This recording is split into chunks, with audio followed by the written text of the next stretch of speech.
The steel industry is one of the largest carbon emitters globally, with traditional blast furnace ironmaking heavily reliant on fossil coke, facing immense decarbonization pressure. Biochar, a carbon-rich solid derived from the pyrolysis of agricultural and forestry residues, offers carbon neutrality, high fixed carbon content, a porous structure, and low sulfur and ash levels. It can replace coke, pulverized coal, and injection fuels in steel production, including blast furnaces, sintering, pelletizing, and electric arc furnace steelmaking, achieving fossil fuel reduction, carbon sequestration, and pollutant mitigation, making it a key pathway for green transformation in the steel industry.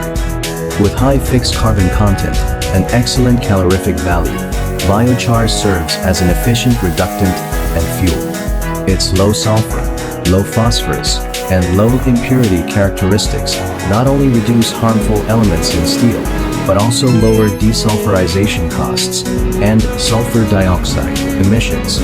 The porous and loose structure provides a larger surface area and higher reactivity, enhancing smelting efficiency. Meanwhile, unreacted carbon can be stably sequestered in slag, realizing a negative carbon effect and offering a new carbon capture route for the steel sector. Sourced from renewable agricultural and forestry residues, biochar does not compete with food production and aligns with the principles of a circular economy.